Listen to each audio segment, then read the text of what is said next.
Today it's going to be we'll be bringing in, just discussing what we're going to be talking about in case anyone else wants to know. It's going to be mostly, well, anything you like about the countryside, first of all. Dogs, you're a big dog training man. And, indeed. Yeah.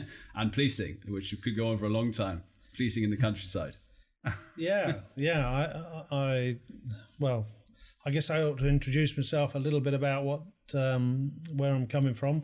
I live local to this area, which is in West Oxfordshire, and I've spent most of my life living and working from, if not in the area. I grew up in a small village.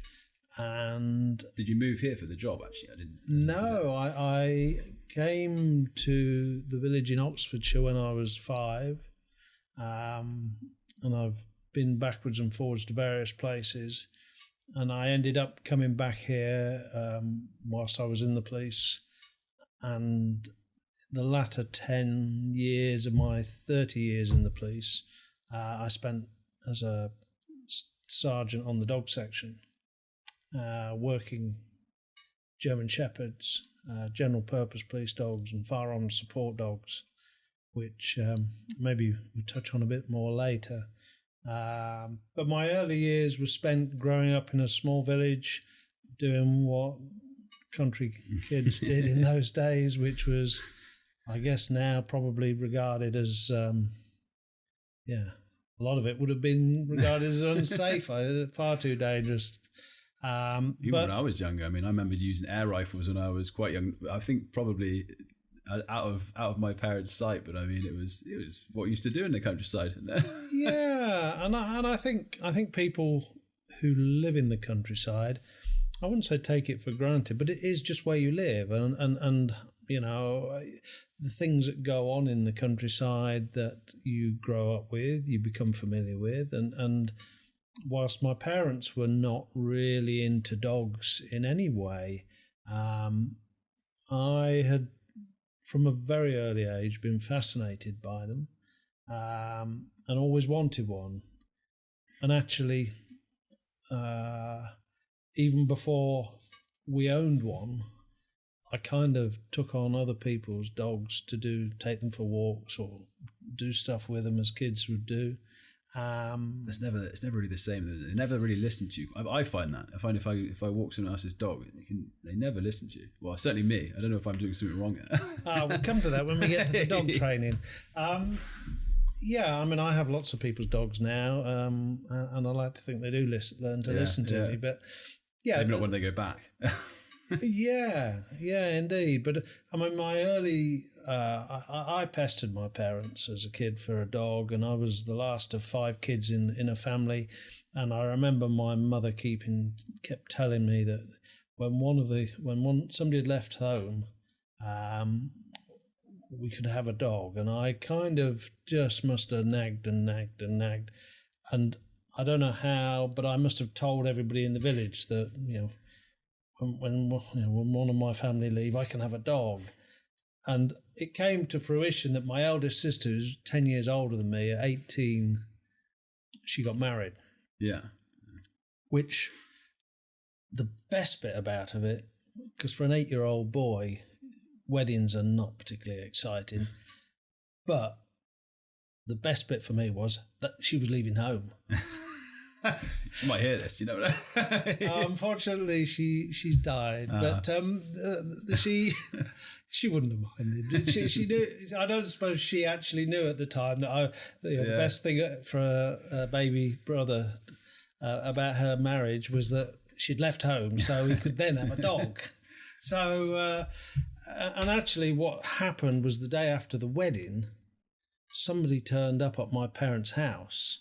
And after a really sort of busy few days pre-wedding and wedding and all the rest of it, and with grandparents staying with us and various relatives, there was a knock on my parents' door, and somebody my mum opened the door, and I could hear this conversation, but more importantly, I could hear this whimpering of a little dog. And I got to the door, and there's a woman there, and I remember her saying, and to this day, it sort of lived with me, well, if you don't have it, it's going to get put down. And there was this little puppy And I didn't really mind what it was. It was a dog, and somebody was offering it us. What was it actually? Well, it was a good question. It was a, I guess you'd One of say it those was a mongrel lurcher type little dog. We didn't know. My dad kept bees, and I can remember the relevance of that was that my parents said, "Okay, you can have it. You know, we keep our word." And my dad said, "How much is it?" And the woman said, "Oh no, please just have it." So he gave her a jar of honey in lieu of the dog. Yeah. So the dog was called Honey, and that to me was the best present that anybody could have ever been given, because I then had a dog. I think I've had the opposite. I think I've taken dogs for granted, given that since I can remember, we've had about 7 dogs. Oh, yeah. And growing up with them. I think this is the least we've had now. We've got, what is it now, 4, I think. Yeah. And this is the least we've had since I can remember. So I don't even have any memories of that. I think my first dog actually we got was a rescue as well. But he was also a random. And but, I grew up with him, and he was definitely mine. But I don't know. When you have 7, even if one of them's more to you, I don't really remember getting him or anything else. It's a shame, really. But. Well, yeah, I guess, and having multiple dogs in the countryside is not unusual, because obviously you have a few now, don't you? How many do you have now? Yeah, we're down to 7 now. Down to 7. Yeah, we're down to 7. Well, yeah, we've had various numbers, but normally hovered about 7, between 7 and 9. Occasionally a few more. Yeah, yeah. I think the most we ever had around the place, including puppies, was 27. But that was a bit chaotic, to be honest. So anyhow, that was my first dog, and I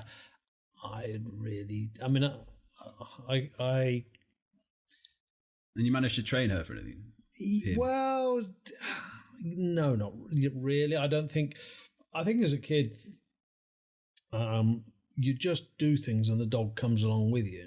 Yeah. And I have to say, one of the lessons I've learned from dogs is that some of the best behaved dogs just kick along with people's lifestyles, and they integrate with what they do, and the dog and the person just sort of have a bond. And that, I wouldn't say I really knew anything about dog training. I didn't, but you just build up a bond with that dog. And dogs like to do things, and kids like to do things, and the dog tags along, and it learns its name, and you mess around with it. And I spent, or misspent, much of my early youth with that dog, chasing rabbits in those days, chasing hares, hunting rats, whatever we could go off doing. That's what I used to do with mine as well. I mean, around here on a farm, you've just got so many. Yeah, and it's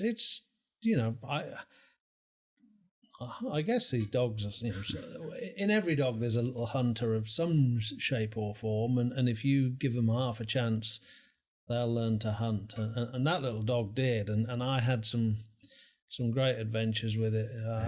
I think one time mine, I would say I almost killed him, but I didn't. I knocked him unconscious, unfortunately. We were out ratting, and he ran off after a rat, and I saw another one here, and I was trying to get the rat over to it. So I had 2 dogs. I was trying to move the rat away from me towards the other dog.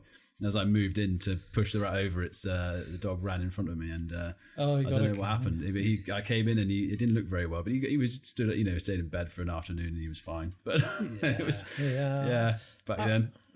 Yeah, indeed. And I mean, it always amazed me when I look back that both the dog and I survived, because one of our main hunting grounds was the main railway line embankments from the village leading to London.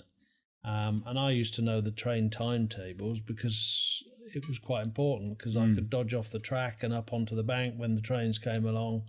And my parents, bless them, were never any the wiser where I'd been all day. I could have gone along the railway embankment for miles rabbiting with this dog. And so that was my first introduction to dogs, really.